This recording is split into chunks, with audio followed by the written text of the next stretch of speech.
boobu nga am donte ni le ministre moom nee na est-ce que du ñun ñoo yàkkamti rek. waaw xam nga soxna Ndak. oui.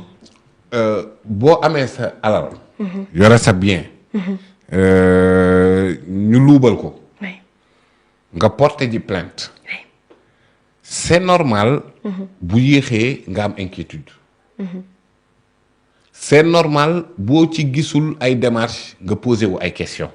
c'est très normal donc kon sénégalais yi. mën nañ leen comprendre par rapport ak conjoncture bu doy waar parce que dëkk la boo xamante ne lu nekk am na fi en termes de richesse. ñu am pauvreté bu kenn mënut a natable. nga xoolaat fi ñu jugee aussi les 3 dernières années. ou 4 dernières années. fi ñu jugee ay bakkan ñoo doon rot. ay nit ñu leen di amputé. ay nit ñàkk ci seen liberté ñenn ñi ñàkk ci seen bakkan. lu méttee noonu. ci dund. c'est normal que réew bu ci jugee rek nga yàqamti justice. nga yàqamti mu am réparation. nga yàqamti les coupables soient sanctionnés. donc loolu mën nañ ci comprendre Sénégalais man boog en tout cas. comprendre naa ci Sénégalais bu ne. tu es très bien placé sax. léegi nag. oui. ndax bu ñu comprendre attitude boobu noonu. oui ñu exigence. jéem a xool nag léegi lan moo ko waral. appareil judiciaire. parfois du tempérament nit ñi. bëgg-bëgg nit ñi lay topp benn. ñaareel ba. am na ñoo xamante ne du ñëpp nag. am na ñoo xamante ne ni ñuy waxee. da ngay xam ne ñii ils sont plus soif de vengeance que de justice. am na da ngay dégg yenn wax yi tu as l'impression que kii vengeance la gën a soxla que justice. or justice dafa am ay règles yu muy war a topp. donc la justice du appareil buy def vengeance du loo xamante ne dañ koy utiliser comme arme politique. ok gis nga de 1962. jusqu'à présent. oui. dafa am benn taar bu ñu topp ci doxalinu yoon. 1962 Mamadou Dia Senghor. oui. après lui Abdou Diouf et la CREI les barons socialistes. après lui le président Wade Idrissa Seck. Macky Sall Ousmane Sonko. procédure yooyu yëpp les gens ne retiennent qu'une parodie de justice. que justice n'a pas été rendue. oui. alors maintenant nga am à la tête de la justice sénégalaise un homme de sérail. le ministre Ousmane Diagne. kii ci parcours am ci vécu am ci trajectoire am. oui. wax dëgg yàlla.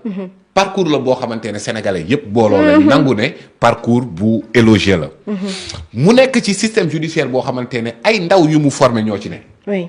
mu nekk ci réew moo xamante ne it ay nawleem moo ci ne. donc pour l'efficacité du rendu de la justice pour l'efficacité de la démarche du système judiciaire il faut que les règles de procédure soient respectées.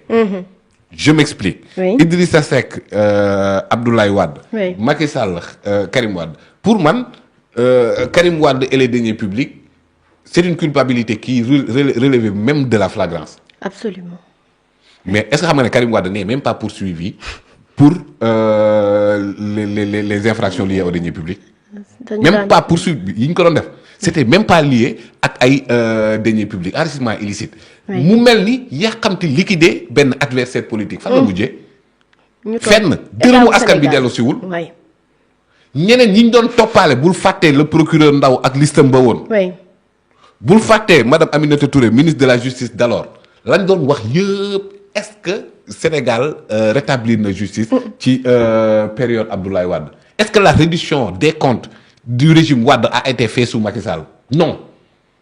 on accélère la cadence. mais 25 listes de dignitaires. mais fu mujjee. fenn. alors léegi nag tey ñu bëgg a am un système judiciaire bu am performance. ñu bëgg a am une justice boo xamante ne nekkul aux ordres. mais tu sembles am ñoo xamante ne dañuy mel ni dañ naan Ousmane Diagne dugalal sa loxo ci biir. Oui, oui. appareil judiciaire bi. bu boobaa ana rupture bi. on a opté pour une rupture. oui. on a opté pour que mbir yi jaar yoon. alors léegi nag ñu comprendre ne. boo déggee ñu ne non-lieu. maanaam juge d'instruction moo joxe loolu. boo déggee ñu ne relax wala acquittement. juridiction de jugement bi moo joxe loolu. bu boobaa da comprendre immédiatement que ni Ousmane Diagne mënul dara ci loolu.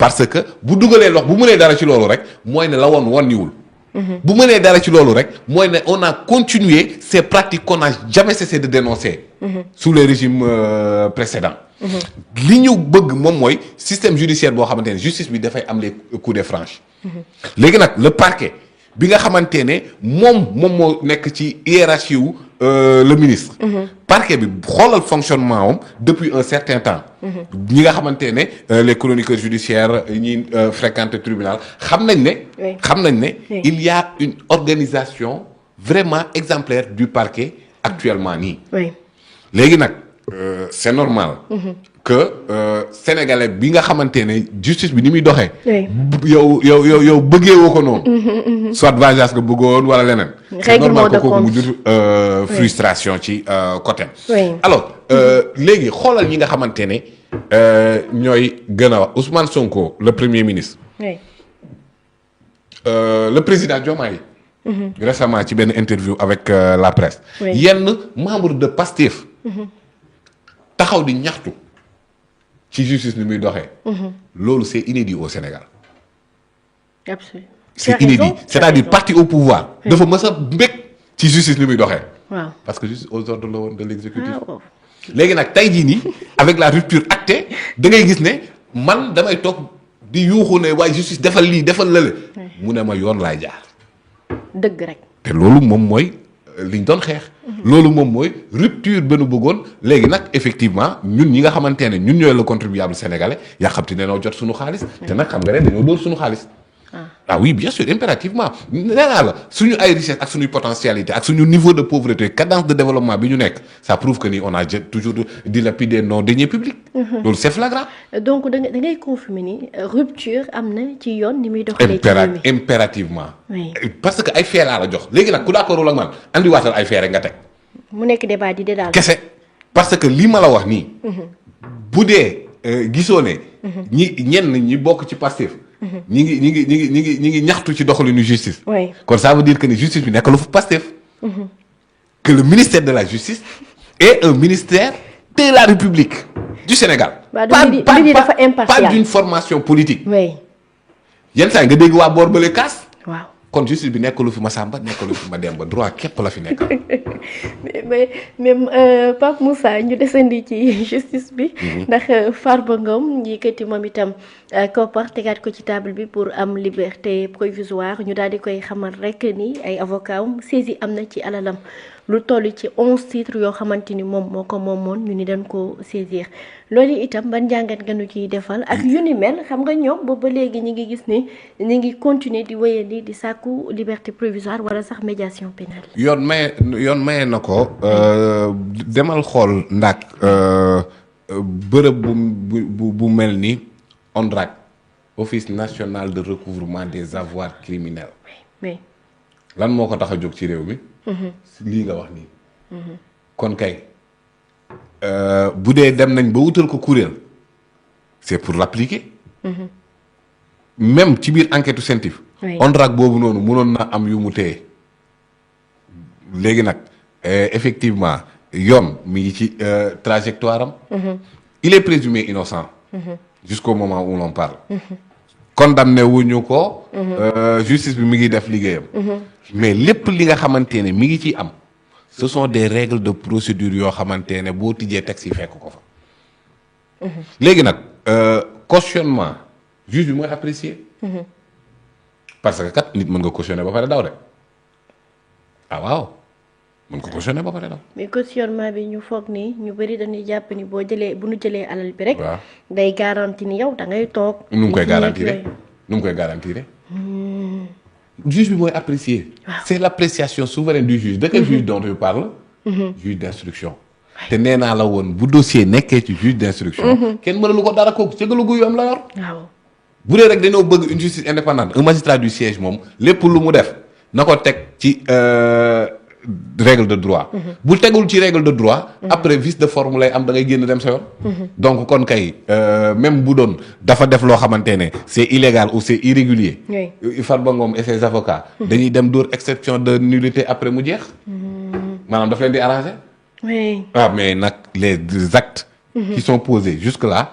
man gisaguma ko ci lu jéggi yoon. donc cautionnement ce n'est pas par force dañ la ko war a accepter, c'est le juge qui apprécie. Saisine. Oui. Saisie conservatoire. Oui. C'est prévu par les règles de procédure. Donc jusque-là rien de nouveau sous le soleil. lan lañ mën a wax lan la nit ñi di wax kay. mooy ne te ba léegi ñëpp fa la ñuy jafandu de Ousmane Sonko la mu waxoon ci Agnam. waaw te Ousmane Sonko la mu waxoon ci Agnam. soxna Ndaak. oui. man munoon naa ko wax yow munoon nga ko wax keneen ak keneen munoon nga ko wax. parce que moom Farba ci boppam. waaw moom moo ñu wax ne jël na. waa léegi yow un acteur politique bu lee la jël na ba pare ñëw di campagne. man bu ma ko fa rombee en tant que son adversaire lan laa leen di wax. dëkk bi de bu justice dellu see kii moom dootul talati campagne. loolu constat la boo xamante ne ñépp a ko mën a def. ça ne veut pas pour autant dire que ni justice dañ koo exécuter loo quoi que ce soit. moom ci boppam moom moo avoué. avoir fait. comme il a avoué avoir fait. oui. mais bu justice bu normal nekkee ci réew mi moom dootul talati campagne. lii rek la premier ministre wax lii rek la moom moo avoué ne jël na. oui. moom moo wax ne dafa foqale moom moo ko waxte du. waaw léegi nag nit ku wax loolu. bu justice bu normal bu justice bu sereine ñëwee ci réew mi moom dina tal leneen lu dul campagne. c'est vrai wala c'est pas vrai. ci ku ko waxal boppam. l'aveu étant la mère des preuves. oui. waaw donc kon loolu kooku la lañ ko mënal. que gars yi bëgg nag jafandu sur cette déclaration boo xamante ne. c'est une déduction logique des déclarations de Farba Ngom. cette déclaration du premier ministre à Agnam. est une déduction logique des déclarations de Farba Ngom qui avait dit précédemment que man jël naa waaye boo jëlee kay justice bu defee liggéeyam yow waratoo taal campagne donc kon déclaration boobu. procédure bii nii comme yàlla ak yaali parce que procédure bi moom expliqué naa la ko fii. que ni CENTIF premier ministre mënu koo activer. bien sûr. moom mooy doxalal boppam. suivre ay règles de procédure. oui. ba tey jii nii Farba nekk fi mu nekk léegi nag s'il pense que malgré sa déclaration il est innocent il n'a qu'à le prouver au niveau du tribunal parce que nag le juge qui àtte. il ne va fonder sa décision que sur la base de preuves débattues devant lui. kese déet. kese. waaw. PV yi PV enquête liyeewu ko. du tout.